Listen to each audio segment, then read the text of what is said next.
and welcome to episode 69 of PauseCast. It is January the 18th, 2018. First time I get to say those numbers, 2018. I am Jessica Alouette, and I use she, her pronouns. I'm Mark Hanna, I use he, him. I am Ashe, and I use she, her. Welcome, everyone. I actually just noticed that I need to change our image out because we actually do have Ashe on the show. It's fine. No, I can change it. It's not a big deal. You know what icon you should use? Oh yeah, that's right. You've got like a new persona thing. It's great, by the way. She's very cute. I'm glad that you found a way to work that into the show.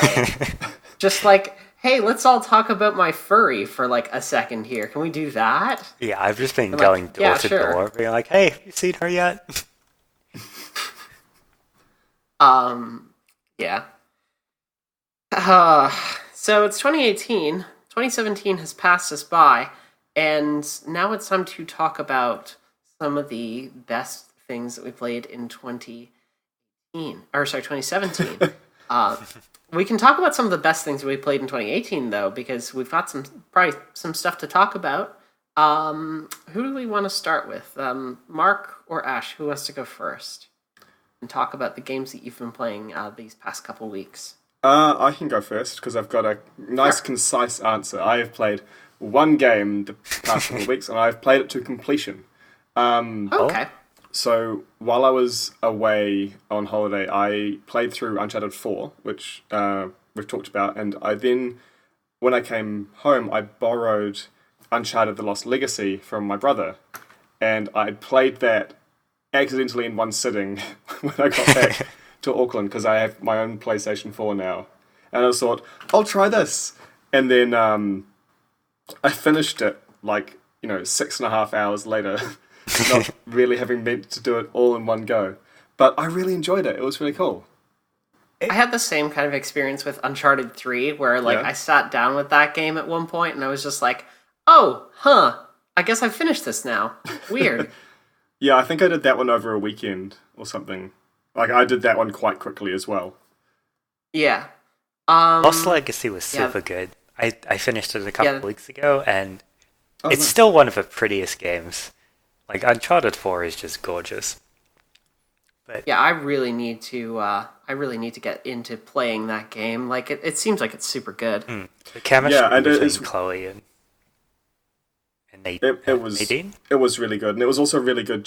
I just finished Uncharted 4, which quickly became my favorite Uncharted game, and it wasn't going from a peak down to something that wasn't as good. It still held up really well immediately following that. I still prefer Uncharted 4, partly because it is a much larger game, so I can sink more time into it. Right. But Lost Legacy was really, really good. Even when I had, such little time between them that they were kind of in direct comparison that way. Yeah. It can be kind of hard to fight off, the recency bias when you try to deal with that. Yeah. Ashe, what have you been playing this week? What have I been playing this week? Battlefront 2, surprisingly. Yeah, that you got that Star Wars game. Yeah, because we were both not interested in it because of the bad things we heard, and then we really got on a Star Wars hype train again because of The Last Jedi. What strange timing, huh? Yeah. Yeah, that's weird. And we picked it up, and it's such a shame that they messed up the loot box stuff when the game released, because I'm really, really enjoying it. They've since patched it, and it's a lot better than it was when it first launched, because one of the issues was the hero characters. So the way the game works, you start a match. It's kind of like a big conquest match. You take objectives. Basically, you're fighting against another team, and you accumulate points throughout the match. And once you get enough, you can play as one of the heroes or villains from the game, Darth Vader, the Emperor, Luke, whoever. So, do you just transform on the spot, or you have to go back to a point to change into them, or you die and you pick them? Yeah, you can die and go back to like the respawn screen. So Okay. it's a little bit like I'm not sure if you've ever played the Battlefield games, but there's like an assault class, like a sniper recon class, a heavy class, and an officer class, which is kind of like the buff support. Anyway, the issue when the main game launched was the amount of credits you needed to actually unlock these heroes was ridiculously high. Someone did a breakdown, I think it was on Reddit or something, and they estimated you would need to play for 40 hours just to unlock one character. Which is ridiculous. They've since patched that, so within, I'd probably say 5 to 10 hours of playing the game, I had already unlocked pretty much all of the characters, so they've made earning those heroes a lot better. There is still some issues with the progression system, like it's all essentially loot box based. You can earn them in game, and you can also buy them, although that's been disabled for the time being because of the backlash. But you open a loot box and it will give you these things called star cards, which essentially you can have 3 equipped at a time, and they're kind of like buffs to your character. They can give you new abilities or make your grenades stronger or whatever, and they have a pretty substantial gameplay impact. But it's all just like completely random. So you could open 10 and get 30 from for classes you don't even play. Yeah. So it's an RNG element a lot of people don't like, especially compared to other DICE games like Battlefield 4, Battlefield 1, whatever, where it's much more linear. Like you play as the class you want to play as, and just from playing as that class you'll progress and get more guns and more attachments and whatever. But like the scope of some of the battles is really cool. The starfighter matches are really cool. Like it's a wonderful Star Wars experience for anyone who likes the game. Like they're just really fun, and the sounds are on point. And if it comes up on sale, I'd recommend picking it up if you're really into Star Wars. I think even with the issues with experience and progression and stuff, it's still a really fun game. So have the two of you been playing it on PC? PS4. PS4. Yeah, that actually, like, it's one of the most technically beautiful games I've seen. Like, it's really astonishing what they've managed to get out of the PS4 hardware. Even just like base PS4 stuff looks just phenomenal. Sounds great too. So like they've really gotten the technical side of Battlefront 2 down, but the progression side is definitely like, one, it's RNG, two, it's kind of confusing. I've gotten a handle on how it works from like seeing Ashe interact with it quite a bit, but it's still kind of, I could easily get myself lost in that.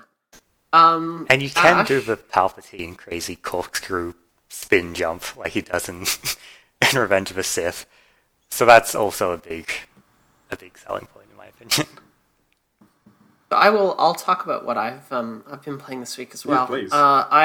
I have first of all, I want to note something real quick, and it's that AGDQ was last week, which is Awesome Games Done Quick, a week-long speedrunning marathon. It is a very, very cool event, and I got to watch a significant portion of that live, and it was great.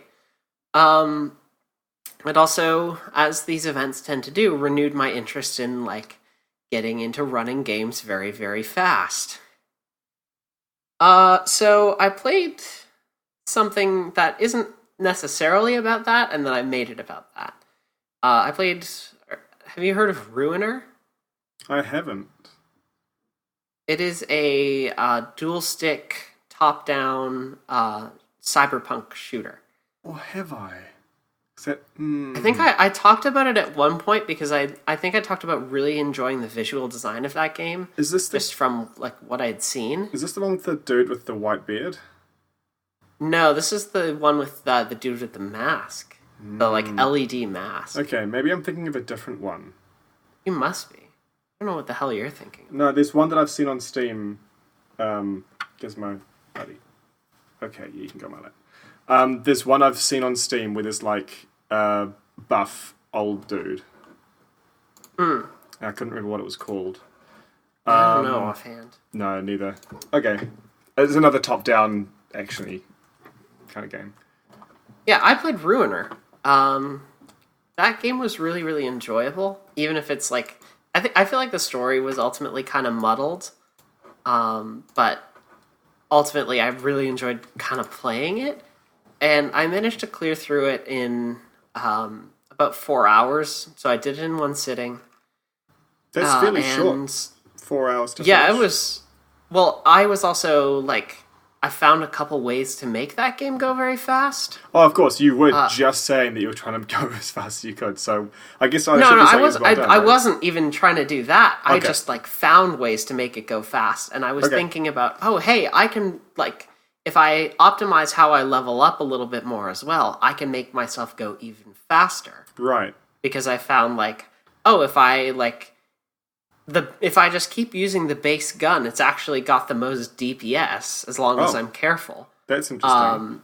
Yeah, it's got a couple upgrades and stuff that you can get that makes it so it has higher DPS than virtually anything else you can pick up, which is wild.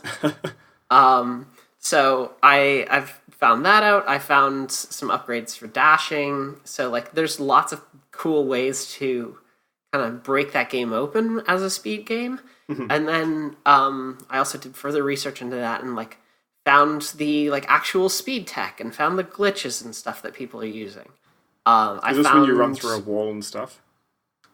This is kind of similar. All the levels in Ruiner are pretty flat. So if you can elevate yourself just a little bit on some of the level geometry, that can create some interesting situations. So, like, if I were to... there's a couple ways to get up on, like, the roofs of cars and stuff like that. Mm-hmm. And from there, you can stay up just above the main bulk of the level, stay up and basically skip large portions of the level. If you're in midair and you fail a hacking attempt as well, you can just get launched and skip about 3/4 of some of the early levels that way. That definitely doesn't sound like an intended feature. That's not an intended feature for sure. I was trying to figure out if this is like ways they've built in to just be really good at going through the levels. No, there was the stuff I was talking about earlier, like the optimizing abilities and stuff like that. But then there's, like, breaking the game, and that's what I started learning to do. And that was a really fun experience. I feel so bad if I were doing that. Why would you feel bad? I don't know. It's like I've talked a couple of times before, not recently, about how when I've gotten into modding games like Oblivion, Skyrim, and Fallout, looking behind the curtain makes me less able to treat it like a fun game, and it always brings my mind back to, oh, this is how they would have done that, which is interesting in a way, but it just pulls me right out of my suspension of disbelief. Right. I really like the idea that I can break games. Like, I like that. I like kind of knowing how the sausage was made, and it doesn't really break my immersion. And also, I've already experienced the game in a way that it was intended to be experienced. Mm-hmm. And so now breaking it wide open doesn't, like, detract from that, because I already had that, like, I had that developer-intended experience. Yeah. All right. So, shall we move on to... I've got a question, and then maybe we can go from there straight into our Game of the Year? Yeah. All right. So, the question I have comes from Bill Trivium. And Bill asks, last year is widely regarded as a red-letter year for games, and how do you think 2018 will stack up in comparison? So, we're pretty early into the year. What are your thoughts? I'm gonna say cautiously optimistic. There are a lot of games that are meant to be coming out this year, which I feel like will almost certainly get pushed back, but I have a lot of high hopes for. Like Anthem, I'm really looking forward to. Oh, that's this year. Yeah, meant to be this year. Yeah. It's probably going to. I own a PlayStation 4 now. I thought that game was really cool at E3. Kingdom Hearts 3, I think, is supposed to come out this year, but I would not put it past getting pushed back. Is that one of those games that's been like supposed to be coming out for a while, or am I? Kingdom Hearts 3 is never coming out. Okay, I thought it might be one of those. It's one of those. It's been like a decade since the last Kingdom Hearts release. Right. That's not like a re-release. So it's like, Good and Evil 2, Beyond Good and Evil 2 kind of thing. Yeah, it's one of those. It's just kind of been like floating around for a grip. And like Final Fantasy 15 as well was this. They're a little bit different in that Final Fantasy 15 was legitimately like being that was delayed for like 10 years. This game, the Kingdom Hearts series, was the first one, and then there were a bunch of side games for different platforms, and then there was 2, and then since then there've just been side games for different platforms. Like if you wanted to play all of the games when they were originally released, you would have had to buy a PlayStation 2, a DS. I think there was a phone game, and then there was one for PSP, and then. This is making me think of Monster Hunter swapping. Yeah, another on PS2 and then 3DS, and like it's all over the place. But yeah, we've been waiting for a mainline Kingdom Hearts game for a very long time. What else is meant to be coming out this year? I will, before we get off that Kingdom Hearts note, Yardgnome737 in the chat says they had to delay Kingdom Hearts 3 after Disney bought Fox to put in the King of the Hill world. Oh. And also the Bob's Burgers world. They could do that too now. That'd be great. It's like Kingdom Hearts is a side game, but it's a side to everything. Yeah. It's like a spin-off of everything. Yeah, it's an Aladdin spin-off, a Lion King spin-off, all this. I think it's meant to be coming out in 2018. I'm not 100% sure, but Last of Us 2, I'm pretty excited for. Oh, yeah? I still need to finish Last of Us 1 at some point. You should play Last of Us 1. I got up to a point where I was like, I just finished a boss fight and I was stressed and I was going into something scary and I was like, I have to stop. And then I think I put it down for a few days and lost momentum. It's a stressful game to play. I have more Kingdom Hearts goofs that I need to read right now. Okay. Real Game Mergirl in the chat says, when's the Aliens world? And I want to see what a xenomorph looks like with goofy DNA. I mean, which you could get your wish. They did just recently announce they're making another Aliens game. Oh Christ! Yeah. You know what? You know what actually would scare me more than just the base xenomorph? Xenomorph with Mickey ears. And it has super hearing to go with that. Don't they already have super hearing? Really? They do also have super hearing now, but I'm thinking like super hearing. I'm just imagining a xenomorph with a goofy voice. That would be terrifying. Like it's not friendly. It's just. This is bad. We need to get off this. But yeah. Anyway, like Monster Hunter World's coming out very soon. The new God of War game is potentially this year. Far Cry 5 I'm a little bit skeptical about, but that's also coming out. So there are still like a ton of huge hitting games coming out this year, but it's maybe not going to be as stacked as 2017. Dark Souls remaster. Dark Souls remaster. Well. True. Remaster though. Like it's cool, but it's not as cool if it were a new game. Yeah. I think like the From Software team is busy working on whatever thing they teased, which like we just know that Shadows Die Twice is the current kind of tagline for it. So it's either Bloodborne 2 or it's a Tenchu game, because apparently one of the bosses in Tenchu at some point says that Shadows Die Twice. So like, what's Tenchu? It's one of those two things. I don't honestly know what Tenchu is. I don't think I've ever heard of it before. I mean, it sounds Japanese. I believe it's another game from the From Software stable. Right. For my take on 2018, here's my thing. 2017 also didn't look particularly strong going into that year. And it came out with a lot of hits that actually blew me away. I was really surprised by the stuff that came out in 2017 because a lot of it just straight up was not on my radar. Nier Automata was not on my radar literally at all until, it came out and people started talking about it. Horizon, not on my radar at all. Just I kind of brushed it off as something that didn't look too interesting. And I've struggled to get into that game, to be fair. But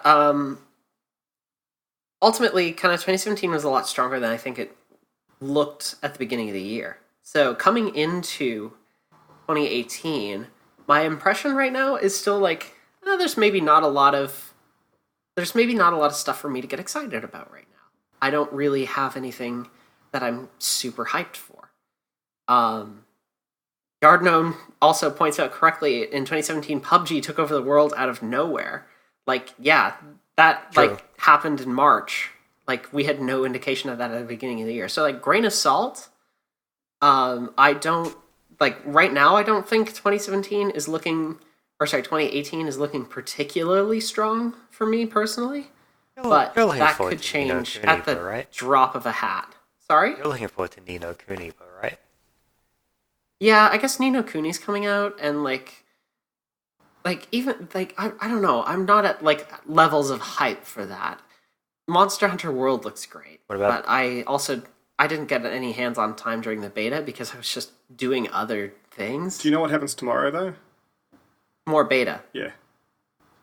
We're all playing that together, by the way. Yes. I was about to suggest that. They've got a new monster as well. So we have to actually. Yeah. How about this? Why don't we do all those on Saturday? We can do that Saturday afternoon. Yes. Yeah, I can do that. Correct. I'll hash out the details with you after the show. I think there's also a game coming out in 2018, which, as it stands, Jess and I will not be able to play because we don't own the right console, but Bayonetta 3, I think, is coming out next year. Is it this year? Maybe? No, it's a Nintendo Switch exclusive. Ah, Switch. Yeah, so like they did with Bayonetta 2. Bayonetta 2 was a Wii U exclusive. Bayonetta's never been a handheld game before, though, has it? No. It was Xbox 360 and PS3, and in 2017 it became a PC game, and then Bayonetta 2 was Wii U exclusive, and now it's going to be Wii U and Switch. And Bayonetta is going to be on the Switch, like the original, and Bayonetta 3 is coming exclusively to the Switch. So, Nintendo's got Bayonetta in their stable, which, I bought a Wii U for Bayonetta. So, Switch is looking very enticing to me right now, because Bayonetta 3 is going to be on it. You do have to make her stilettos out of cardboard to play her, though. Yeah, that announcement today, I haven't watched that. That seems wild. Wait, what? There was some cardboard stuff that Nintendo has done, announced today. I don't fully understand the scope of what this thing is. But... Cardboard as in that thick paper stuff you make boxes out of. Yep. Yeah. Yep. It's it's a weird add-on peripheral to the Switch intended for kids, and adults are really upset about it because they're like, this isn't for me. But it's this... I don't even know how to explain it. It's this weird peripheral, and you can make different things out of it. One of them turned the Switch controller into a bird thing. Oh, so is it laid out with fold here, slot these things together kind of stuff? Yeah. Presumably. Oh, okay. But it I thought you just took get your own cardboard, follow these instructions. What? No, Okay. but it has I think gameplay. Yeah, Yardnome points out in the chat, it's makerspace stuff, and you make peripherals for the games. So, you're making alternative controllers for it, essentially. Okay. It's kind of interesting. Yeah. It has some cool potential, though, like that piano example that was shown off. That has a few, adjustable knobs, which adjusted the size, and the infrared on the Switch kind of monitors that stuff. And so, it seems like it could be cool, but I really, really don't know kind of what it is. Again, I need to watch that announcement if I'm going to find out exactly what any of this means. Fair enough. All right.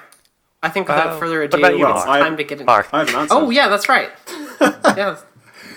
Shoot, I'm sorry. It's all right. Please answer the question. I mean, it's been interesting. And I've been thinking about those games I played in 2017 that also came out in 2017. And a lot of the stuff that has got a lot of critical acclaim has passed me by, partly because a lot of them just aren't the sort of games that I like PlayerUnknown's Battlegrounds is not the sort of game, like, I just get stressed. And there's a bunch of others like Prey I've touched. A lot of the stuff that's come out I've only read and heard about and haven't played. And I think there were only a few games that I was really amped. Actually, no, I don't even think that I was super amped before I started playing them. I think everything I was kind of like... The only one I can think of that you were definitely 100% amped for was Mass Effect Andromeda. Yeah. And the rest of them was kind of like, that's going to be cool, and then I enjoyed it. And sometimes I enjoyed it more than I expected, sometimes less. But it was only like, that's really cool. Whereas 2018 already, I can't wait another week, you two! It's been so long! This is the 5th time I've bought a console just so I can play the next Monster Hunter game. And it's only a week away. That already is going to take up so much of my 2018. I don't really care what else is coming out. Some other stuff, like you mentioned Haven, Ashe, that I keep wanting to call it Anthem, and I have no idea why. I have ever since it was announced. It is Anthem. I keep wanting to call it Haven, and I have no idea why.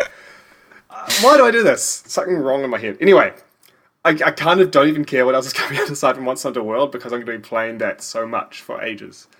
But that alone is enough to make me feel optimistic that there's going to be cool shit. And now that I've got a PS4, I'll be able to play more of the stuff that comes out. Maybe because, more platforms means more options if there's stuff that's exclusive and whatnot. Although, to be fair, there's been a PS4 in the house for a while. That's how I played Horizon. Mm-hmm. But yeah, I'm kind of like, I'm just excited for World, and I think that's enough to make 2018 good for me. That's fair. That's totally fair. Was XCOM 2? Oh, yes! Oh, shit! DLC? Sorry. Stuff? Was that a big highlight? I just spotted... Sorry, Ash, I was talking over you. What was that you just said? I was talking about, your 2017. The XCOM DLC was a pretty big...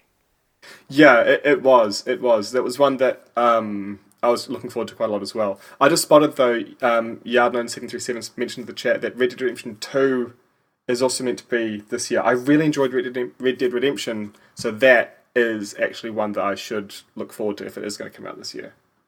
Yeah, and Ashe has gone hands-on with Dragon Ball FighterZ during the beta. Oh yeah. That game, I'm still really impressed with that game. Just again, purely from a technical perspective, they've really captured the art style of the anime, and capturing that source material is essential. If you're going to make a licensed title, so that they've got it bang on, is really impressive. The dramatic finishes look very impressive. Yeah, it's all incredibly just good and visually very, very pleasing. The sounds are very good. You can kick people through mountains like in the anime. It's not as not that I mind at all because I'm not great at fighting games. It's not as combo complex as other games. There's no XXX triangle half button press 5 directional inputs, nothing that complicated in the game, but it's, from what I played, pretty accessible, really, really fun. I'm not the biggest fighting game person, so I'll probably pick it up on a sale rather than a day one kind of thing, but yeah, I think if you're a fighting game fan, or just a Dragon Ball Z fan from back in the day, you should try out the beta while it's still on. Hey, remember when we spent 5-10 minutes trying to get fatalities to work in Mortal Kombat? Yeah.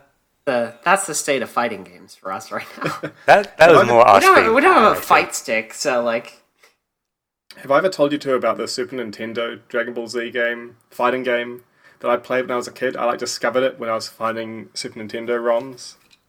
I need to know about this now. I don't remember what it was called. I don't remember which one it was. But I remember I had so much fun with it. Me and my brothers were really into Dragon Ball Z. It's the only thing that can make me say Z instead of Z. But I ended up, we never played against each other because it was on a computer. I don't think you could really set up two people controls. If you did, it would be on one keyboard and super awkward. So I played against the AI. I would have been like 9 or something probably. But I remember I ended up discovering how to make it slow, like half speed, and I'd play a bunch in half speed so I could practice the combos more easily and stuff. And then eventually I was playing it on double speed. And like... What the fuck? Yeah, I don't think I was amazing. I was only playing against the AI, and I don't remember if I had difficulty or what. But I played it on half speed. All the combos became muscle memory. Played it on normal speed for a while and thought, I wonder if I can do this. And ended up playing it on double speed for a while.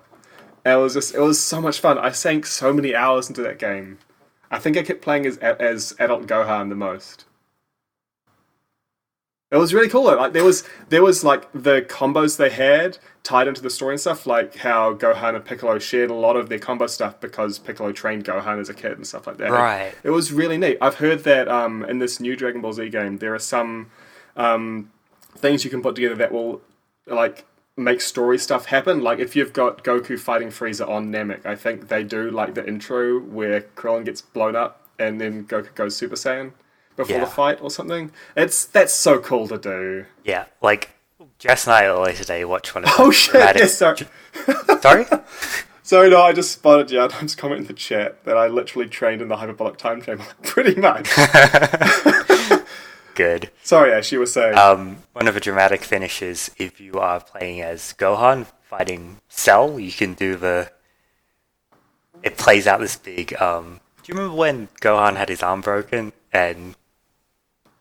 Did you watch the Cell arc of the show? I did. I'm trying to remember. So I watched through Reddit's Taboo. So I've watched, I think, all of Dragon Ball Z. Yeah. It was but like none the of final, the other series. The final showdown between Gohan and Cell, and Gohan had his arm broken. I can't quite remember, but sure. Yeah, well, they're doing like the big Kamehameha, and they basically do that scene from the show. It's like one of the most iconic moments from the show. It's very, very good. That's really cool. Because fighting games, when you can match up anyone against anyone, it'd be so easy to just ignore the story. So I'm so glad that they've looked to incorporate that more.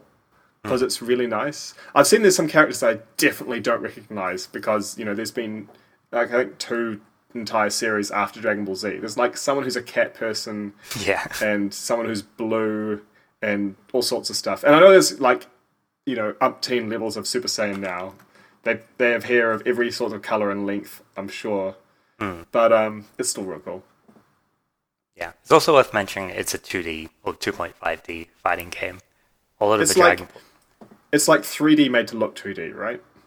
Yeah. Yep. It's just a lot of the Dragon Ball Z games took place in like a fully 3D space, and you could like fly around with like more of an arena. But yeah, this is more of a traditional like back and forth fighting game. Yeah. Yeah. Gotcha. Yeah, like your Street Fighter kind of deal, as opposed to like Soul Calibur. Right. I don't know if I don't know if that sequence of words meant anything to you, but I played Street Fighter. I haven't played Soul Calibur, and I can imagine what it would be to like circle around each other. Fair enough. Yep. Okay, so without further ado, I think it's time for Game of the Year. 2017 Game of the Year, a month late. Hey, it's better than a month early. Yeah, true. Here's how this is going to work. Okay. Basically, the format that I wanted us to work with is each of us is going to bring a few games to the discussion that we think did something cool in 2017. It doesn't matter if we kind of end up bringing the same games, but what I do want you to kind of talk about beforehand is the reason why you think this game stands out from the crowd. So, like, if I were to talk about Nier Automata as my example, like, I would be talking about, oh, that game has an amazing soundtrack, and that's kind of, like, I want to bump that specifically, and then I'll talk about other things I liked about it. But, like, that's the kind of format that I would like to see for our Game of the Year discussion. We'll see how that goes. Who wants to go first? Because I can kick us off. Go for it. I feel like I'm at a Sounds little good. bit of a disadvantage because I have taken count of all of the 2017 releases I've played. And do you know how many there are? I do, because you told me earlier. Oh yeah, I 5. did. Yeah, there's 5. And one's a DLC. So I've got a huge bucket to pull from. But that's fine. That totally counts, though. Oh And, no, like, I've got stuff as well, it's fine. also, for what it's worth, I also like the format of, like, hey, you can bring anything that you played in the year 2017. Yeah, Anything no, I at was all. thinking of that. So it doesn't have to be stuff that was released in 2017. If you really want to maybe give a bump to a game that you think got missed, I would totally love to hear about it. Shall we begin? Let's go. Okay. The first game that I want to bring to the discussion is actually Nier Automata. It's the example I gave. What a surprise. Weird.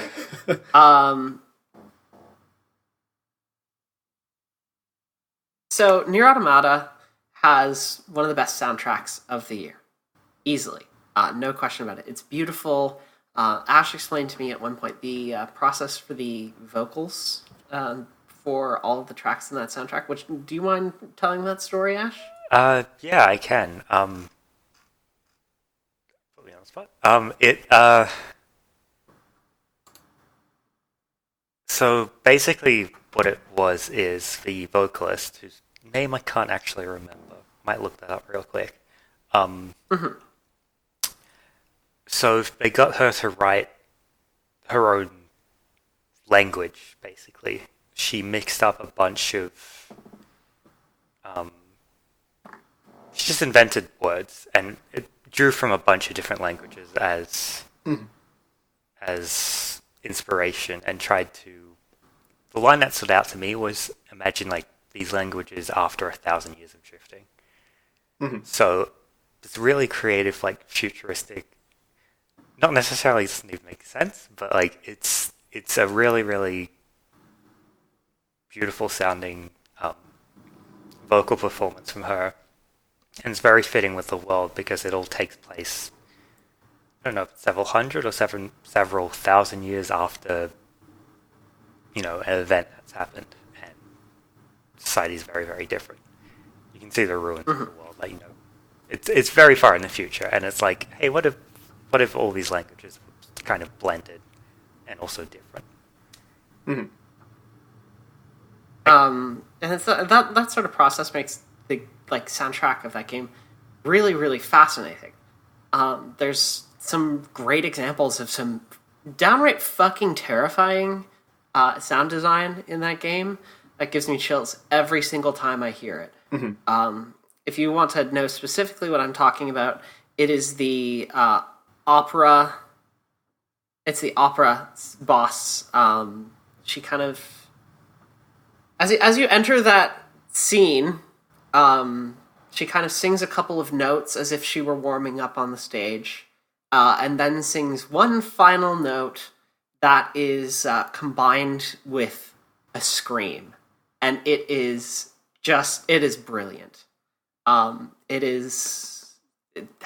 It gives me chills every single time I hear it. It's just a phenomenal piece of sound design. That fight is fantastic. There is stuff in all throughout Automata that is fantastic. I'm on Route B and I'm seeing more layers of the story unfold. Like, there's so much that I love about this game, and I'm not finished with it yet. So, that alone is worth talking about, and the sound in that game is exemplary. It's beautiful. I love listening to it. And so I wanted to bring that as kind of my first game of the year. Games with really great sound design stand out to me a lot because I do audio production. I produce this podcast.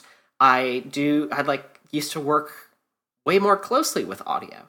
And so I notice the soundtrack. I notice these things. I love listening to the soundtracks of games casually. I'll be working and listening to the Destiny soundtrack, something that people might not have really noticed or cared about particularly because it was just in the background of their Destiny game. And that's not to say that's necessarily a true experience for everyone, but it's something that I think kind of gets missed in games a lot. Is sound. So seeing a game that does sound really well makes it kind of stand out to me and make it worth noting. Mm-hmm. Nice. I wish I could say I thought X game was best soundtrack that I'd heard this year, but I don't feel like any of the ones I've played this year have had one that has really stood out in my mind. At least now, now that the year is over, it's been a while since I played them. But when I do find a game with a soundtrack I really like, it sticks around for a long time. Like both Final Fantasy X and 13, I think had really fantastic sound. I've been thinking more and more recently about how good Monster Hunter is at having really iconic music, how you can, it links a particular music track with the monster you're fighting while you hear it, and it does a really good job of capturing the feeling of a lot of them. Chrono Trigger, which I played a bit more through this year again, I've played it heaps before, and my flatmate playthrough has got fantastic music. Very old game, and they stick around in my head. But when I was thinking through the games I played this year, none of them were like, oh yeah, I can remember some music from this game. They're all just like, I probably recognize it if I heard it, but nothing. It's annoying because I wish it was, because I really liking video game music. But the only stuff that I can think of off the top of my head, which to be fair, it's the stuff I played pretty recently, and like I just said, is iconic, and I've played so much of it, is Monster Hunter music, where I can be like, oh yeah, the Devil Joe theme, I can think of that. But yeah, I wish I had one where I was like, this game, I played it and loved the music, but I haven't had one of those moments this year. I hope I will in 2018. I think musically for me, I'd have to give it to Persona 5. Like, any other year, it would have been Nier Automata just by default. I think the reason why I put Persona 5 just above Automata is because Nier Automata's soundtrack was exactly what I wanted from it. It's more of a first game, but it is also just more of a first game. So the original Nier soundtrack completely blew me away, and then Automata was like, oh yeah, it's more of a good thing. It wasn't as surprising to me. Mm-hmm. I think a lot of things about that game kind of did the same. Like, I kind of, from the first one, kind of had a rough idea of like, okay, I can probably guess some of the story beats. I know there's going to be multiple playthroughs, and then the subsequent playthroughs are going to kind of change the feel of the previous ones and stuff. So, I kind of knew what to expect. Persona 5, though, its soundtrack completely just took me by surprise. It's absolutely gorgeous. Every moment from it. The battle themes. What's the "You'll Never See Me Coming" song, Jess? That's the battle theme. I was about to say, with that soundtrack, did you never see it coming? I never saw it coming. Great.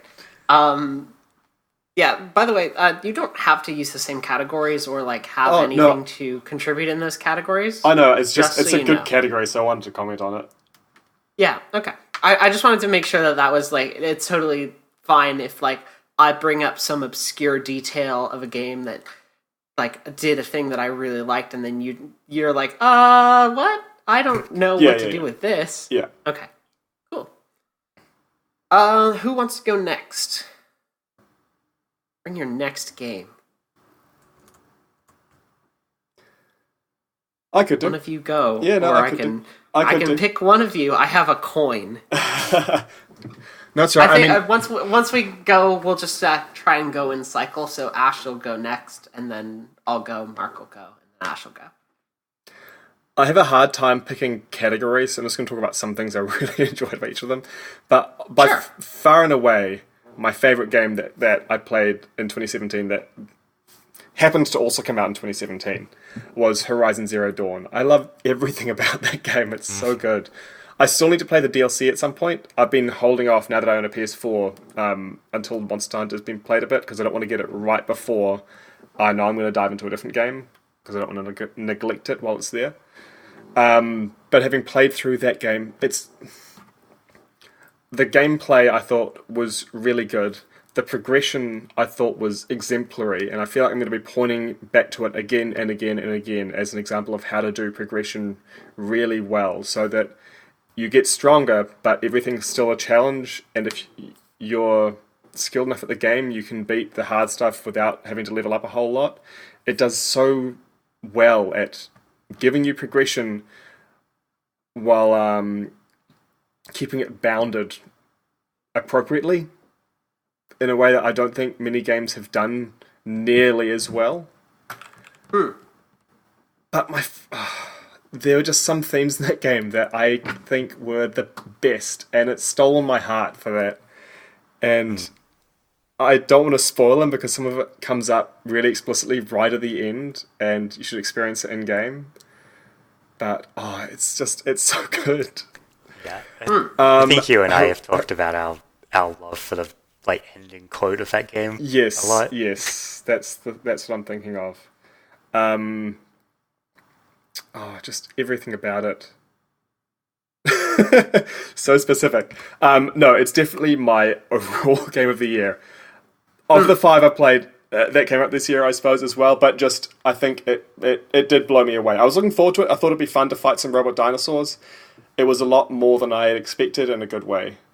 And I've continued to think about that game since finishing it. It now, having been several months since I finished it, it has a similar feeling to when I finished a series of books, which I think is a really good sign. Yeah, it's. I really want Jess to finish playing it. Yes, me too. I think Jess, you mentioned you didn't get fully hooked by it in a few hours of playing it.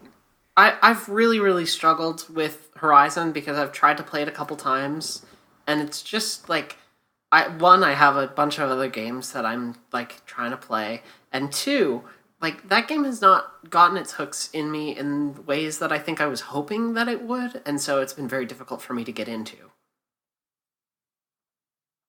Yeah, I had the advantage of I don't play a million games a week, and it became very quickly my de facto. I want to play a game. I want to play Horizon, and I play it evening after evening. Yeah, where I have specific craving X, and I want to sit down and have this type of experience. So I'll play PUBG one night because I'm wanting that that multiplayer, tactical, kind of slow paced, but intense experience. If I want to play something a bit more story focused, I can sit down and read a bit. I can watch some nice cinematics. I can do some very light combat. I'll go play Yakuza. By the way, Yakuza 0 is incredibly good. That's kind of how I end up playing games. Mm-hmm. And I haven't had that same kind of I want this specific type of experience. I want to go play Horizon. And that's kind of the thing. I think Horizon helped. One of the things that helped with me was sometimes I've got a craving to just go in a game and mess around, and sometimes I really want story stuff, and I felt like I could do both or either with Horizon. And I also, and this is important, I didn't feel worried that by just messing around, I would over-level myself and not enjoy the story stuff anymore. And that's where that progression thing comes into it again. I think there are other games, in the Borderlands games, I have felt like if I do every side quest, I'm going to be over-leveled for the mainline stuff. And I hate not doing every side quest because it clutters up my quest log thing. So that's sometimes part of the reason why I've left them is because I want to do everything, but if I do everything, I'm too strong for everything. Whereas I didn't have that problem with Horizon. I felt like I could just go in and either do a particular challenge or just hey, I'm going to travel to this point and fight whatever I find along the way, and that's fun. Or here's the next story point, I'm going to do that. Or do a bunch of side quests or something. So whatever my craving was, I could do that in Horizon while I was playing it. So that worked out really well for me. I totally agree. I had just as much fun, clearing out bandit camps or whatever in that game as I did, progressing through the main story. And I think an important point to mention, which is maybe why you haven't been hooked yet, Jess. Yeah. The way it handles the backstory of the game and everything that came before is, in my opinion, potentially the best the game's ever done it. A lot of games Assassin's Creed, Bioshock, Prey, Fallout, whatever game, they all sort of take place after a big post-apocalyptic games, I think is what I'm going for. after an event, and then they have some things that tell you about the world before. But I think Horizon has done it the best of any of them. Right. Like, I think once you start learning a little bit more about sort of how the world came to be that way, it completely hooks you. You can't wait more. I think these post-apocalyptic games can fall into a trap of being either too much about the world before or too much about the world after. I think Horizon did a real good job of having both stories working well together. It's kind of interesting that you would raise the point of like being too invested in the world after, though. Like that to me seems like a really wild concept. Like the world after is in the present, and if a game is not invested in its own like present, then like I that seems like a misstep to me. Correct me if I'm wrong. Oh no, I'm just thinking if they go to the trouble of introducing some strange event that's happened to set everything in motion, and then if a game ignores that to only focus on the current world, sometimes it can just leave you wondering, yeah, but what happened, and they never address that. That's what I mean by investing too much only on that one side. That's not super common, but it's something that I worry about sometimes might come up. If I'm asking the question and it's not addressed at all, and I'm like, are they even going to look at it? But on the other side, I don't want it to just be a story about what happened, because, like you say, now matters. So I think Horizon did a good job of that. Yeah, good job on deleting those. Did a good job of balancing both of those and putting them together. Because I didn't want it to just turn into a story of, oh, what happened? We'll just talk about what happened. And I didn't want it to never address what happened, because that sounds like there's a really interesting story there. So I think it did a good job of looking at both.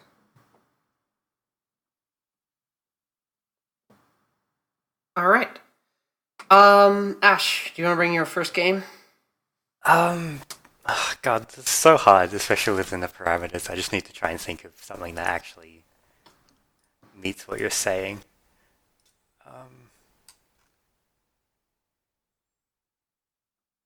I mean, if it's just generally a good game, you can bring that as well. Yeah. Night in the Woods, I guess. Night in the Woods? Night in the Woods. All right. What's good about Night in the Woods? Everything. Great. You're like me, just can't. Yeah, it's hard, eh?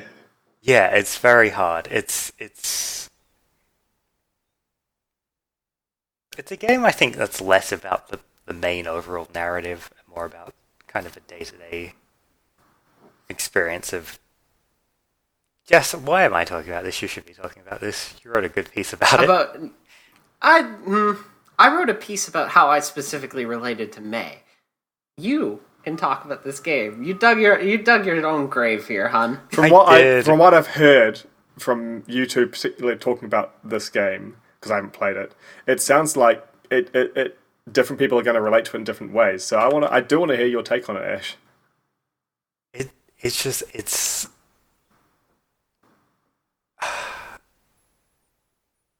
I should have picked a different game. You can pick a different game. It's not too late to backpedal. Yeah, I'm having trouble explaining why I liked it so much.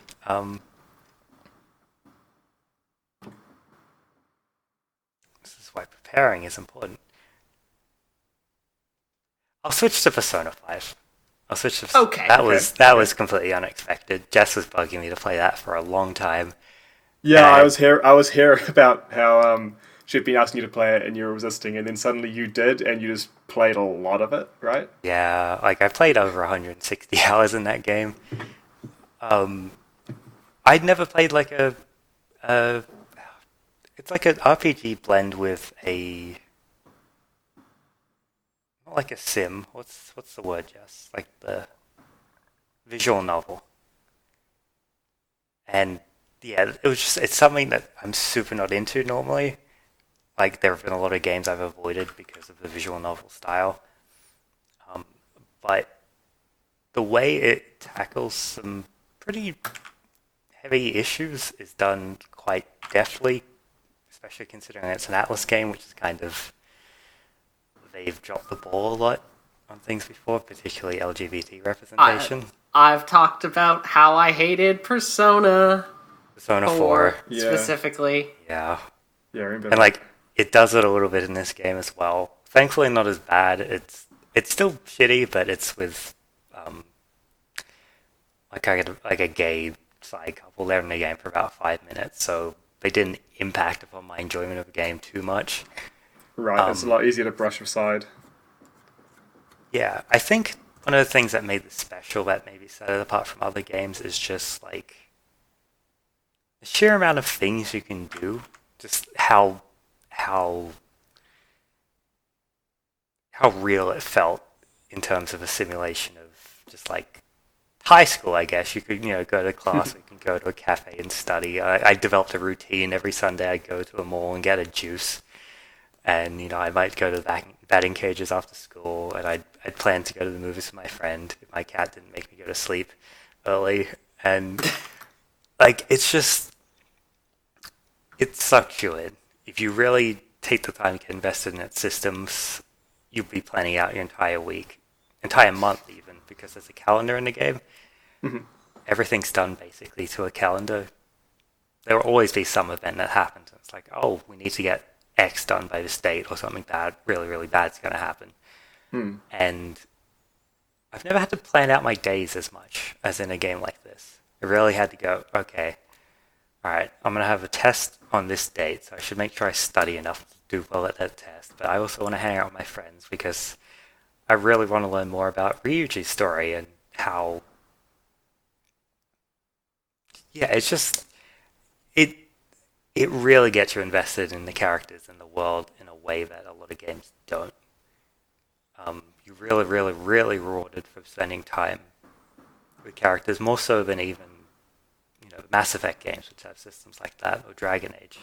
Or maybe not as much as Dragon Age. Dragon Age is really good. I suppose having that more linear format means you get a lot less of every time you go to talk to Garrus, he talks about how he's calibrating the guns and can come back later. Right? Yeah, pretty much. And it feels... There's no meter or anything either. There's no, friendship meter, so it feels more... It feels a lot more natural. Yeah, more natural and immersive, I think. Yeah.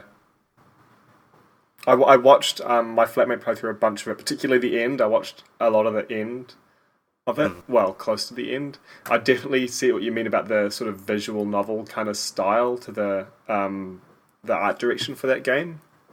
Mm-hmm. Yeah, the art direction is on point. The soundtrack is really, really good. I wrote a piece for it for the spin-off. You might be able to tell from listening to me. I do much more.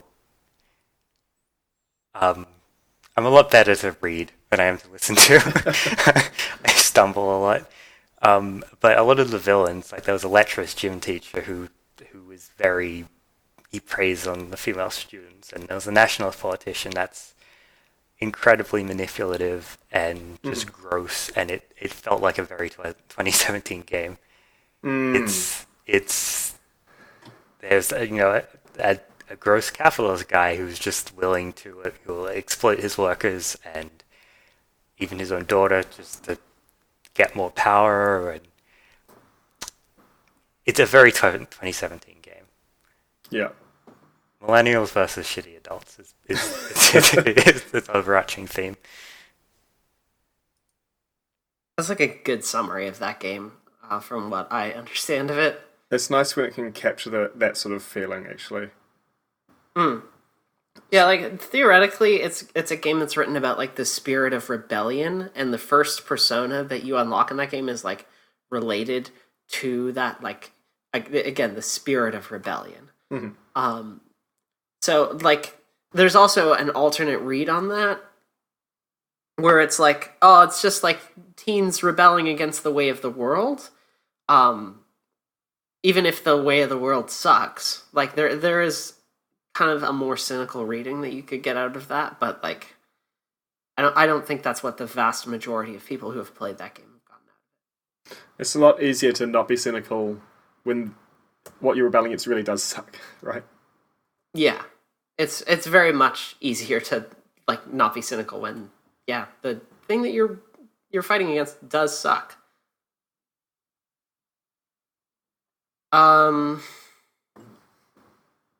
All right, I'm going to bring my second game. I feel like Ashe might share on this one. Okay. I'm not sure. Mark, you probably won't, because you've mentioned already it's not your type of game. Yeah, I thought that this one would come up. Yep. I have to bring PlayerUnknown's Battlegrounds. Yep. Here we go. So, PUBG, as the gamers call it, PUBG. That is a very good game. I wasn't expecting it to be good, and I've talked at length about kind of that experience. I'll sum it up in brief, though. The experience of PUBG is a very finely tuned, well paced. I think is kind of also really important to this. Well paced multiplayer experience that is completely unlike anything I had ever played in that space.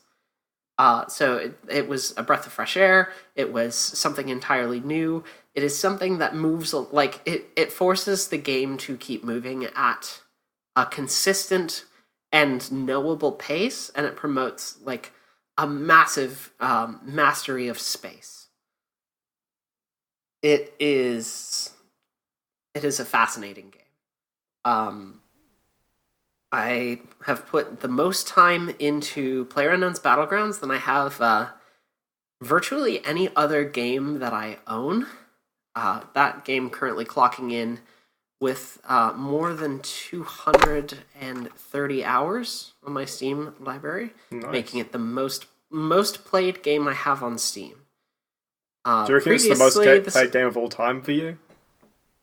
Not of all time, certainly, because No? I have. There was. I have hundreds and hundreds right? of hours on the. Oh no, No? not at all. I have must be hundreds and hundreds of hours on Super Smash Bros. What was I thinking? Team That Fortress? is kind of. I don't know why you thought Team Maybe Fortress. I've got another friend who's played a lot of Team Fortress. That's probably it. I feel like you do. We've definitely had guests who have played into the thousands of hours. Yeah, maybe that's what I'm thinking of. That's very possible.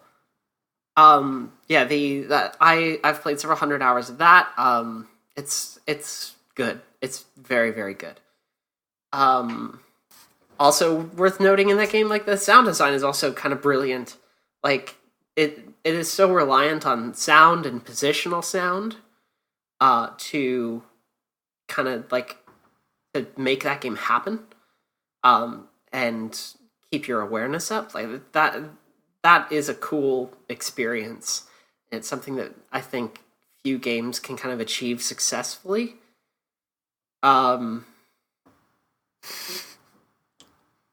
Yardgnome 737, perhaps correctly pointing out in the chat, I contend that the game is bad, but that I love it. That's accurate, I think. I get a similar kind of, and again, I say this as someone who doesn't play it, but the vibe I get about PlayerUnknown's Battlegrounds is similar to how, I'm going to call it DayZ, and you're going to roll your eyes. Sure. Felt when it came out, and then it sort of came out of nowhere and got super popular, but at least from what I saw, didn't seem super duper polished. I mean, that game had all sorts of animation weirdness going on as well that I don't think is in PUBG as far as I know. But it doesn't seem to have the polish of Battlefront, for example. Yeah, PUBG is a rough game by comparison to most games in the AAA space. Unquestionably. But even if it's not as polished, I think that I really think that game is kind of eloquently designed in a lot of ways that kind of make it ultimately more appealing than maybe some bad examples in that same space. Yeah, I mean, for whatever lack of polish I'm talking about, it sounds like the design has just been what it's all about in terms of the gameplay, right? Yep. Design, strategy, and improvisation. It's kind of everything that I kind of want out of a game. It's also a perfect stream game because it relies on, again, that sense of tactics and improvisation that I think that's what makes games when you're streaming them very, very interesting, is either playing with other people or playing a game that is very reliant on improvisation. because it means that there's something very unique that's being brought to the experience. Where like I don't think you would get the same experience watching like a Call of Duty stream that you get watching something like PlayerUnknown's Battlegrounds or Hitman or Dishonored. Like all of these games that require some level of tactics and strategy, I think those games play best on stream. It feels like there's a sense of emergent storytelling almost in PUBG. Just like, because you can drop in a different place every time, you'll find different weapons. Like, especially with the replay feature that's now added, which is one of the best, I think arguably the best replay feature in any game, because you can watch essentially the entire match within a kilometer of yourself. Once you die, you have a free cam, you can move however you want, you can even switch to the other person's perspective. Yeah, like you could watch, you can see everyone on the mini map that's within a kilometer of you. Like that replay feature is like, it's crazy powerful. It's wild that it exists in that game, actually. Yeah. I don't know how they have managed to achieve it, but it's very good. Mm-hmm. Yeah, it makes it very good to identify cheaters, which it's PUBG, and we're playing in Oceania, so almost every game you'll find a cheater. Like it's a big problem with the game right now. Yeah, like aimbots, speed hacking. Just like a lot of bad stuff, so it makes it easy to identify cheaters, but it also allows you to like re-see cool moments and see things from other perspectives. Like, well, how did that guy kill me? Oh, okay, it wasn't even him. It was someone from 200 meters away in the other direction with a sniper rifle. Or you can capture just like crazy chases on the highway with someone in a motorbike, someone in a car, and big vehicle. It's very good for that kind of thing. Yeah. Like that, I think that makes that game like worth bringing to the discussion. Like, just again, that sense of design. I think that game is paced in a way that I really, really love. And I think that it's got jank. It's not like a very polished game, but I should be maybe more clear about that. It's polished. It's not AAA polished. It's not like this perfect, seamless multiplayer experience. And the cheating problem is like, that's because there's an in-game economy, and so there's actually like a cash incentive for hacking, essentially.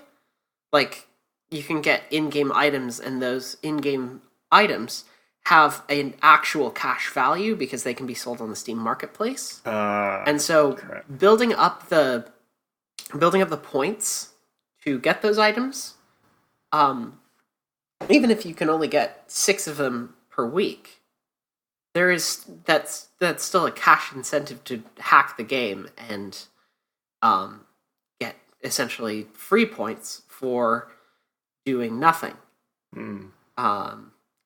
That then translates to money, which then can be used to buy games and all kinds of things. Yeah. It's a bummer that is how that's played out, and that the cheat detection has gotten surpassed in kind of the way that it is right now. It's a rough situation for PUBG, but like even with all that stuff aside, and like me needing to have a break because of that, because it's just very frustrating to get killed by hackers all the time. Oh yeah, things seem to be getting under control, for one, and for two, like that game is still really good. So that belongs on my game of the year list 100%, definitely.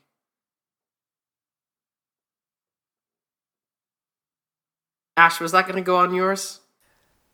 Yeah, I guess. Like, I had some qualms about it because I guess it did get 1.0 by the end of the year.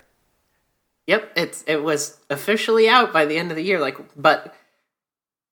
And this point was raised by other outlets as Game of the Year came up.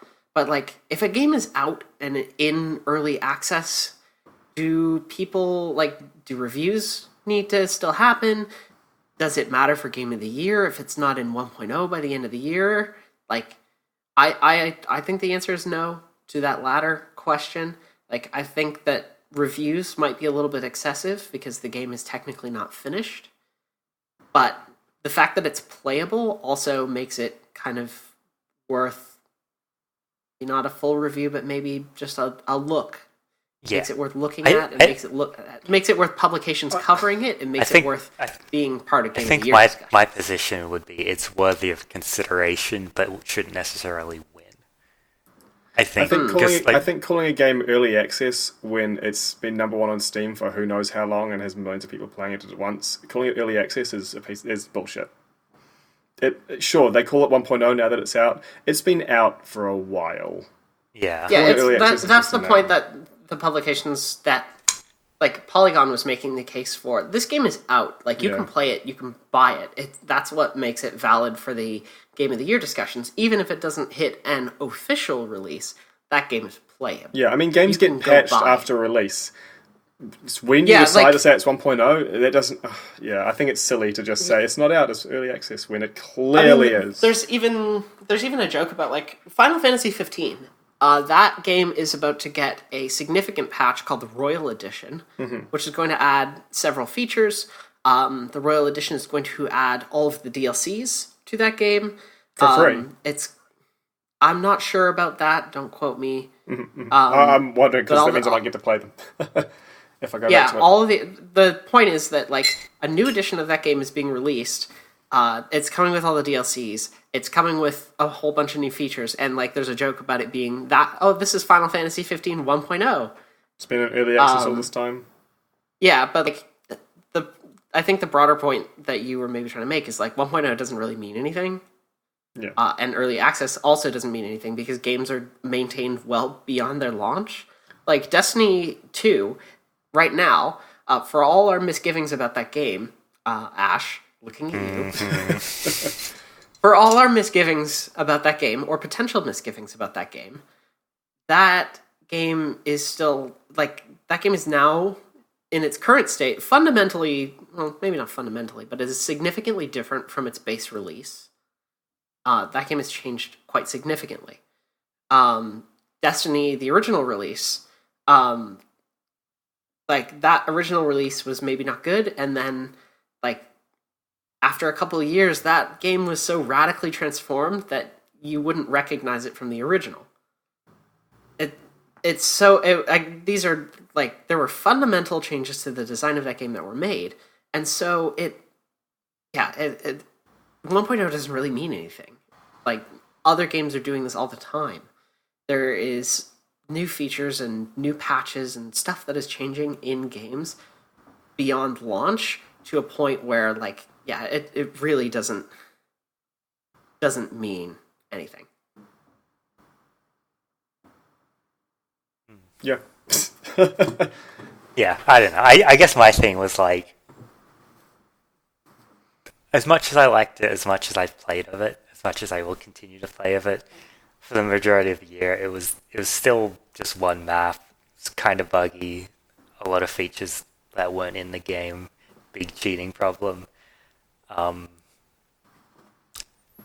Deserves consideration, but is it better than Breath of the Wild? Is it better than Horizon? Is it better than Persona, which for all intents and purposes were, like, pretty finished, polished games?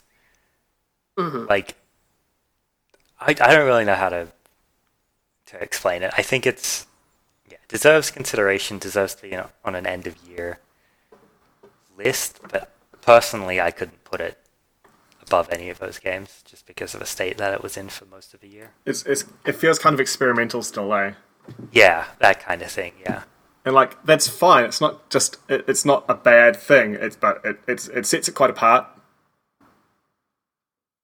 Yeah, I like the experimental nature of PUBG though. Like, it's ended up working out for me. I mean, it's worked out for a lot of people, I think.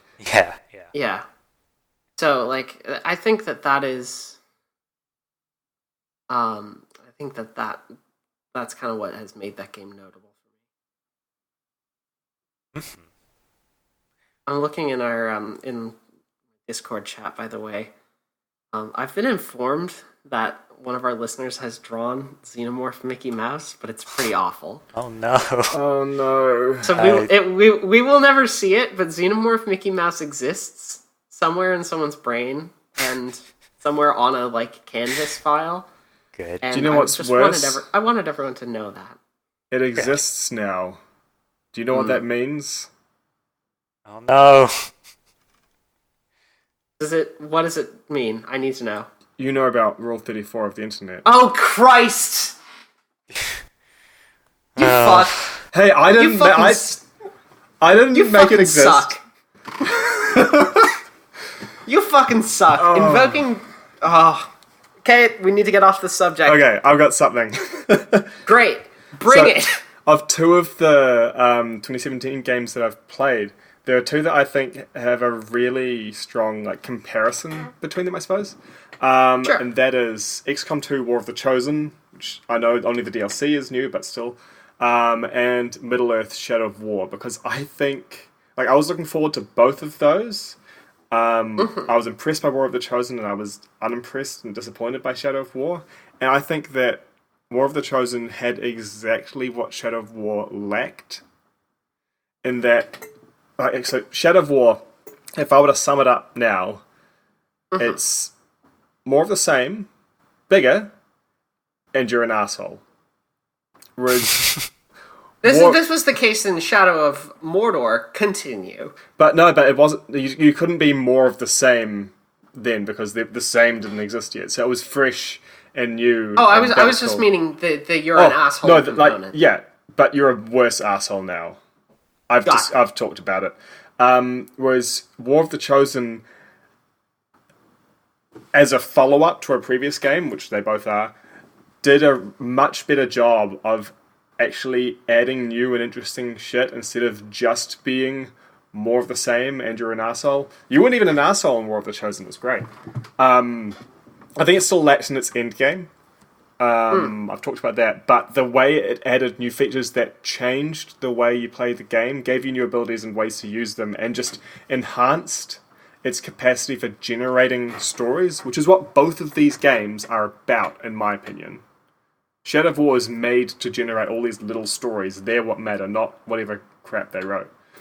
But Shadow of War, I think, just didn't do as well with it. It didn't introduce many new features. You had big orcs, you had tribes, but all of these were doing was adding more stuff into the pool. They did the same thing as the last game. And I think it really missed out on just chucking more content in and not having new stuff. I don't know what exactly they could have done that's new, but War of the Chosen pulled that off really well in a way that Shadow of War didn't, and I can't help, especially looking at them next to each other in this list I've made of the 2017 releases I've actually played. There's a really strong contrast there for me, and it just feels like this is a good time to point that out. I feel like for me, like Shadow of Mordor, and that's the only thing I can really speak to because it's the only version of that game I've played. In Shadow of Mordor, like, orcs are fodder to be kind of chopped through, and I've talked about the problem I had with that game, wherein like I managed to wipe a significant portion of the like nemesis is just out entirely. Yeah. And so the impact of the nemesis system was never really there. Where War of the Chosen, the way that they've like approached this nemesis system and made it so that there is a central cast, essentially, rather than like purely procedural stuff, there is some light procedural elements and abilities, but each of those is a distinct character, and that they can remember their encounters with you in the same way that Shadow of Mordor does to a certain point. I think that is ultimately kind of what makes that game more kind of impactful. Yeah, I thought that having more regions in Shadow of War, so there were more armies, so if you wipe one out, there's still like 4 more. I thought that would help address that, but instead it just dilutes it. When there's 50 generated orcs, they don't feel special anymore. Whereas War of the Chosen, having fewer that stick around for longer, had a much bigger impact. And if they did more of that, where there were more ways for the orcs to escape, perhaps, but there were fewer of them, or more ways for them to beat you, even, because that is interesting in this game. I think it would have done much better that way. Death is the most interesting thing in Shadow of Mordor because it usually brings with it like either a new leader or new abilities, more power for the orc that killed you. Like that is fascinating stuff. But if you're good at Shadow of Mordor, you miss that. Yeah, you just don't die. I think they should have had some story moments where you die, frankly, because that is a part of the character they've made. But, I mean, you can play through that whole game and never die, and they still talk about you like, oh, you're the guy who comes back from the dead, and it's like, I've never died. Yeah, because there's the one part at the beginning where you do die. Yeah. That's the only time you have to die. There's never anything else baked into the story. And I have to wonder how easy that would be to write, and the answer would be not, I would imagine. Like, to write it for orcs, specifically, and not for, like, a War of the Chosen style, like, here is specific character X, and specific character X is going to kill you. I could totally see it happening. There's a moment in Shadow of Mordor where one of the NPCs is captured and you have to go rescue them. And they could have totally made it so you swap, you like do a swap and say, take me instead, and then they kill you. And that could have been done well, I think. It could have been like, it's going to hurt, but I'm going to come back. I mean, the fact that they know you're going to come back would make that harder. But still, they could have done something. There is a lot of challenges in writing a scene like that, I think. So, like, it's not entirely surprising that because there's no fixed cast, that they didn't necessarily go for that. I mean, I don't think it would have to be a fixed cast, honestly. They could have just been like, the orc that does it is going to have this voice. And the rest of it's generated, you know? That would have been fine. But yeah, and the other thing I kind of want to bring up, mainly, honestly, because I played it recently and also realised today it was actually released in 2017, Uncharted The Lost Legacy. I just want to say how nice it was to play a game that... actually, I think there was one person in it who's from America. But they were like a side character, didn't show up until late in the game. The main characters are not from America. It's not in America. It's not about America. I think the only time America is mentioned is when one of the characters says they've never been there and they don't really want to go there. And that is just so refreshing. Fuck. For a game actually set on modern day Earth to not be America-centric. You know, it's about... an Indian woman who grew up in Australia and a black South African woman working together in India. And America just doesn't fucking matter. And it's so refreshing. Oh my god. It was nice. Yeah. I will admit. I didn't even realize that Chloe was... Sorry, you go. Until I finished playing it, this is stupid, I'm from Australia. I didn't even realize Chloe was Indian-Australian. No, I mean, that's where that accent comes from. I thought she looked like I knew she had an Australian accent. That was clear to me. I thought she looked like she might be Indian. And I was like, no, she's Australian. It can't be. And then it came up in the stories. Oh, okay. I think what probably threw me was that it was a good accent. Normally, Australian accents in video games are quite bad. I don't know if they had an actual Australian actress to do her voice or not. Or what? There's a really nice conversation in there where they're talking about why one of them hired the other, and it's like part of the reason is honestly it's nice to work with another woman. I thought yes, they mentioned about how there's so few of them out there, and it kind of felt like a bit of a dig at like write more characters who are women because they're all dudes and it's boring. Yeah, that was it was a really refreshing game. The only gripe I feel like I have with it is that it didn't feel like it had as vast a scope as the other Uncharted games, and I think that's just because there are fewer like chapters set in different areas.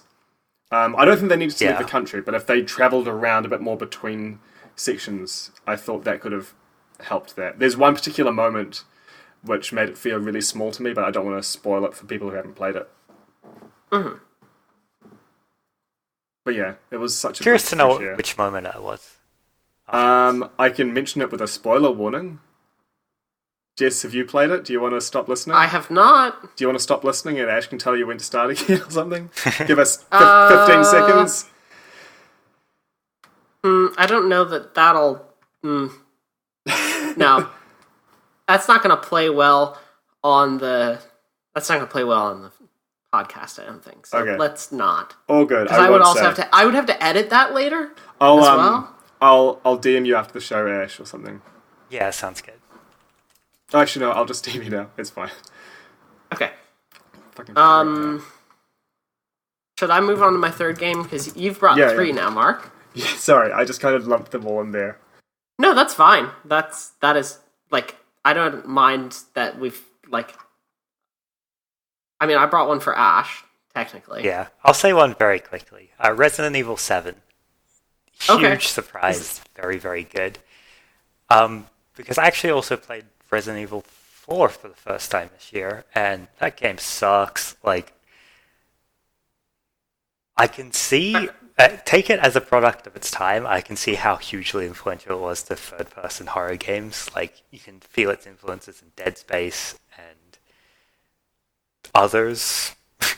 But the writing in that game was so bad. The combat was pretty bad. The controls were bad.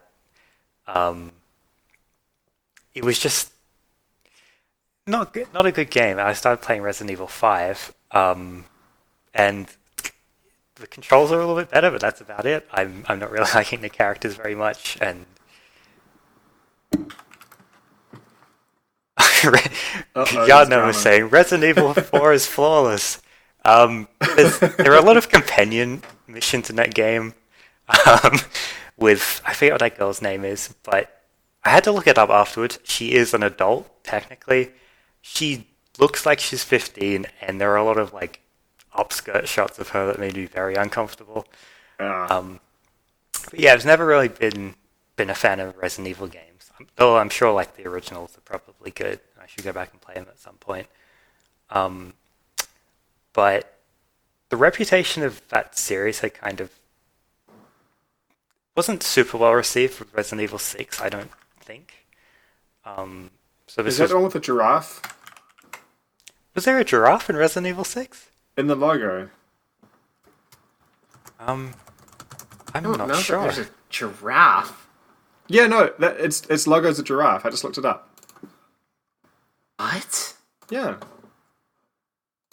Resident Evil 6, you're sure? It's wild. There it is. Yeah, it's a giraffe, see? What the fuck? It is a giraffe. Okay. Can I link in Twitch chat as well? Sure. Yeah, go ahead. Yeah, I won't get too much. It's not going to strip it out, is all I was meaning. No, it won't strip it out for you because you're a moderator. I won't get too much into Resident Evil. I gave you special powers. Sweet. I won't get too much into Resident Evil 4 because that's not the point. Anyway, Resident Evil 7 was a reboot of that franchise. They had the original 3, which were in a fixed cam, and then they rebooted to the third person, and this was a reboot to first person. And you can tell they're definitely trying to ride off the success of PT. And I think the fact that now? Playable teaser, it was the Silent Hills teaser demo thing that came out. Oh, Silent Hill, no wonder I don't know about that. I get scared. I avoid that stuff. Yeah, so Silent Hills was wildly successful, and it was going to be from Hideo Kojima. It was going to star Norman Reedus, and then Konami canned the project entirely. Is that the bit where you've told me about how he promised Norman Reedus would be in a video game, so he put him in that weird video? I'm not sure that I specifically... Oh yeah, and Gnome also correctly points out, not just Kojima, Del Toro. Guillermo del Toro, and Junji Ito. Junji Ito is a highly acclaimed horror manga artist, and Guillermo del Toro is also a very highly renowned director and monster designer. Worked on Pan's Labyrinth. Worked on The Shape of Water, which is a more recent example. Pacific Rim. Oh, yep. So all of those films were done by Del Toro. And so it was going to be Hideo Kojima, Guillermo del Toro, and Junji Ito all working together on a single project and creating a new Silent Hill game. Konami canned that, and so and Kojima has since broken off from Konami entirely. That project is now known as Death Stranding, a very bad name for a frankly confusing video game. I don't know what that game is going to be. Do we know anything more about it, or is it just that video where the baby goes invisible? There's like a couple more videos that are out now. Like there was a trailer that was aired during the Game Awards and stuff like that, but like we still don't really know what that game is going to play like or what it's about. Sounds about right. Yeah. It's a new Monster Hunter game. Sure. Yes. Death Stranding is the new Monster Hunter game. Confirmed. But yeah. Norman Reedus is in that game, and so is Guillermo del Toro. Sorry for interrupting. No, all good. It very much seems like they were trying to ride off the success of that, which was also first person, and very, very similar visual quality. So I think like those comparisons were made a lot, which I think is probably what they were going for. It's definitely it has to be one of the best Resident Evil games since the originals. It returns the puzzle solving of the original ones, as well as like one main location. The majority of the game takes place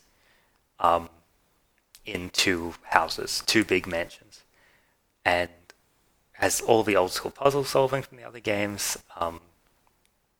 Much better combat than the other games, if I'm going to be honest. Like, again, I totally see how Resident Evil 4 was influential. It's horrible combat. I hate it so much. Oh yeah, Yadnam says Resident Evil 7 is a secret gameplay reboot of Resident Evil 1 in first person. It very much feels that way. Real star of that game were the Baker family. So for most of it, you're interacting with 3 or 4 of them. 3 or 4 main enemies. So they're kind of, I guess, the bosses of that game. And then there's I believe there are 4. Jack, Marguerite, Lucas, and me, I guess. Grandma. Oh, the grandma. And they're kind of like the bosses of the games, and they're all very, very interesting and very, very terrifying in their own way. And they're the most interesting Resident Evil villains, in my opinion. I think part of the reason why I like it is not as eccentric as the other games. The other games are quite off the wall and weird, and I think meant to be like. I think there's an audience for that kind of thing, but the other games came across me as poor writing rather than like schlocky in a good way. Oh, I thought that stuff was intentional. I thought they were meant to be like B-movie horror. I think they are, but they didn't hit me in that way. They're definitely not meant to be taken seriously, but I mean, my only real exposure to Resident Evil is that one time when you played like 5 minutes of it when I was over and I couldn't look at the TV. Yeah. And aren't there like arcade games of it, kind of, and stuff? Or like there used to be of the old ones, where you'd like go like on rails and you'd shoot things or something. Or am I thinking of a different thing entirely? I think you're thinking of House of the Dead. Oh, maybe. Okay, maybe literally all I have to go on is that like few minutes of not looking at your TV. I should just shut up. And I know there's a giraffe in one of the logos, so it's obviously about a zoo? Yes. That's exactly what it's about. I knew it. Yeah. I Resident Evil 7, I guess, felt like more down-to-earth writing, and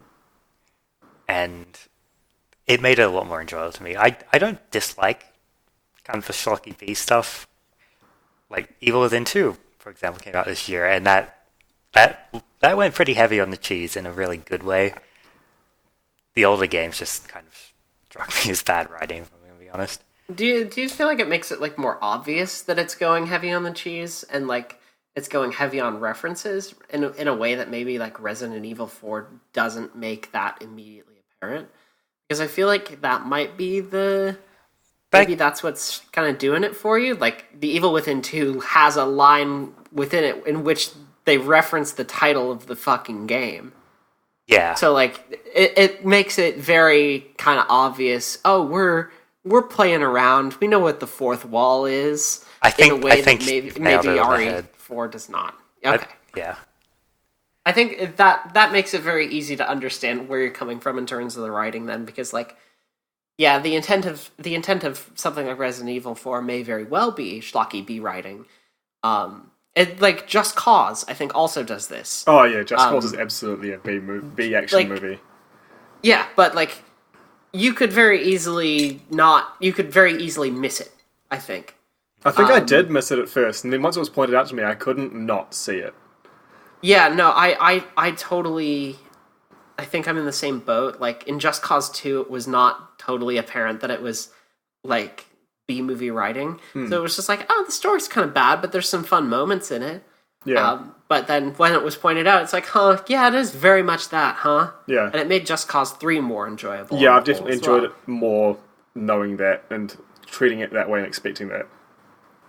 See, setting up the appropriate context is important, kids. Just Cause with me, even though I know the context and I know it's meant to be that way, it was still just too bad for me to get into. Like, really enjoyed the hang gliding and stuff. It was just kind of... Jess and I have had this conversation a little bit. I can forgive bad gameplay if the story is good. I have a much harder time doing it the other way around. Like, I got through the original Nier quite easily because I was really interested in the story and the music, even though the gameplay side of it was really bad. But Just Cause 2 was a lot more interesting when you cheated. There were like some external utilities you could use so your tethers couldn't break and stuff. So then you could do things like, I'm going to tie this truck to an airplane and watch it take off. And the tether wouldn't snap, and that was way more interesting. Yeah. So that's most of what I did. And like I've got two strong memories of Just Cause 2 that I spent a lot of time doing this. One is drop a bus on the tallest mountain in the game and ride it down and see how many times it flips. And the other is go to the airport and attach stuff to the planes and see what happens. Especially if you're like either in the car attached to the back of the plane and it takes off and you're penduluming in beneath it for ages. Like, that stuff's just great. Or, actually in 3, the other one was ride a helicopter up to the top of the world, jump out, and then try to get back in before it hits the ground. Huh. I enjoyed playing Matchmaker in Just Cause 3, which is when I would tether two people together and then... Retract it, yeah. yeah. So you're dating now. Yeah. But, yeah, I had so much fun with the side stuff, but then when it got to, like, okay, I want to progress with the missions, I do, like, 2 of them, I can't. I don't care. I've stopped caring with Just Cause 3 as well. It's like, nah, I'm just going to mess around. I can go to all the world, why don't I need to do the missions? Metal Gear Solid is whack in a way that I can appreciate in terms, like, I super don't understand the story, but there's enough to be like, I'm interested in what comes next, even though I'm not going to get it, and it's going to be probably bad. But I actually liked the story of Metal Gear Solid up till Metal Gear Solid 4. It was stupidly convoluted, but I thought it was interesting. With Metal Gear Solid 5, I thought that's when it crossed over into the realm of just, it's a bad story now. I didn't like it. Yeah. Like, I'm constantly, Jess, who is this? Why are they... What's this? I don't understand. But I think it should have finished with 4. I think it was wrapped up nicely, and they shouldn't have tried inserting weird world-changing shit right back at the beginning. Like, if they wanted to tell the story, they shouldn't have... I understand they don't want to do something that's hugely predictable, but some of the stuff they did is just stupid, I think.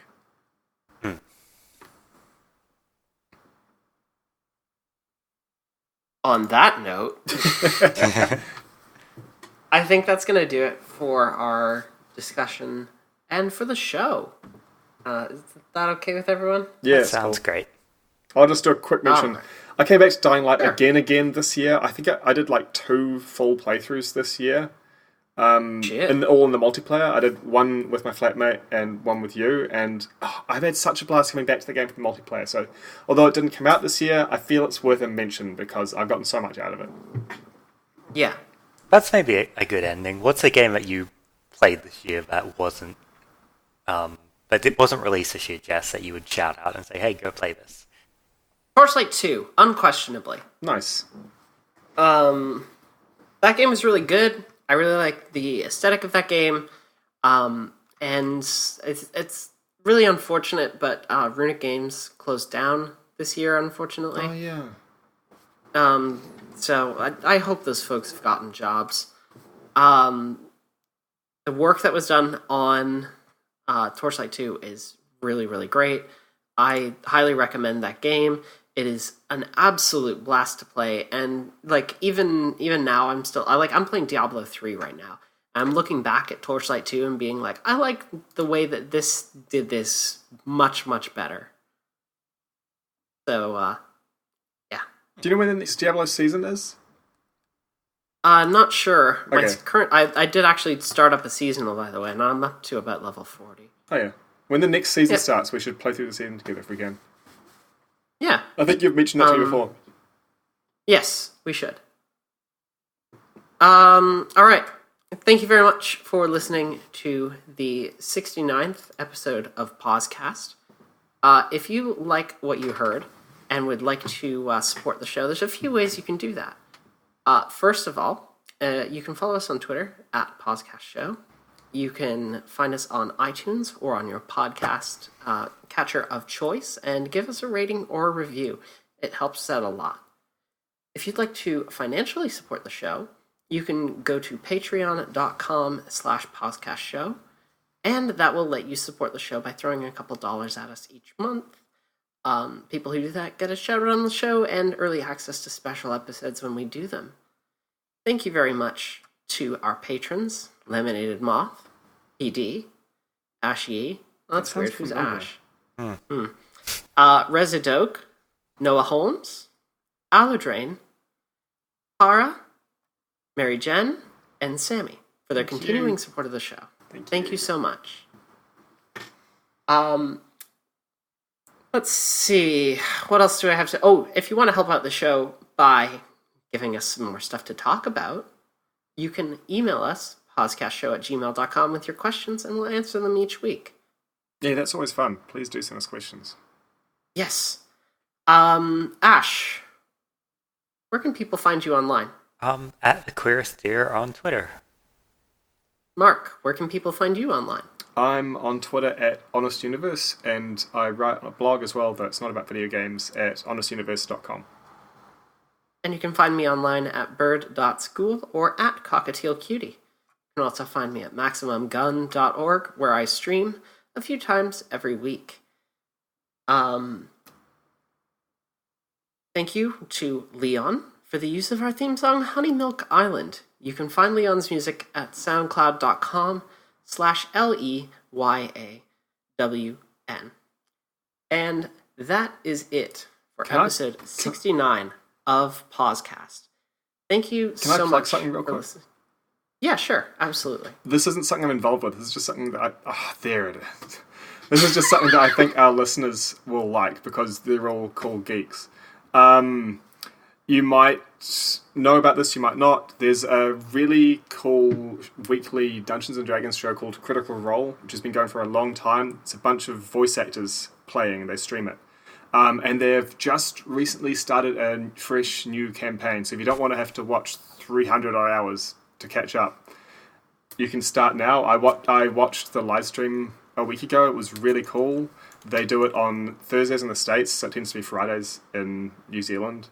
But it's really cool, and now's a great time to get into it because they just started a new campaign. It's called Critical Role. I'm sure you can find it on Google. Mm-hmm. Should be on YouTube, I think. All the on-demand stuff goes up on there. Put them up on YouTube a few days after they stream. Okay. Sweet. I've heard really good things about Critical Role. So. Yeah, I was laughing so much when I watched the last one. It's really good. It's more serious than Adventure Zone, but it's pretty funny as well. All right. That is going to do it for us again on this 69th episode of PauseCast. Thank you so much for watching. If you watch us on Twitch, which, by the way, Thursdays, 8 p.m., you can tune in. That time is in New Zealand. Tune in, watch us live. Thank you very much for listening to us. This week, I missed my audio cue. Shh. I'm gonna play my audio cue now. Okay, there we go. Thank you again, and we will see you next week. Bye. Also, nice. I knew that was coming.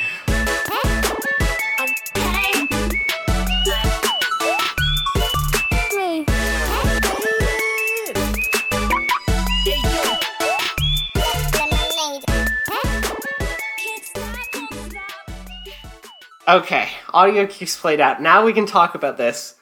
We had planned this in advance. Like, I knew you were going to be expecting us to make this joke. Eventually. I thought it was going to happen like at the start. No, yeah, that was. We wanted to like completely confuse you. Oh, you did. I was like, I'm not going to mention it yet because no. But have they forgotten what? How could they have forgotten what? we planned this. Well done. We saved the nice to the end, and we showed some restraint. Well done. It was nicely executed.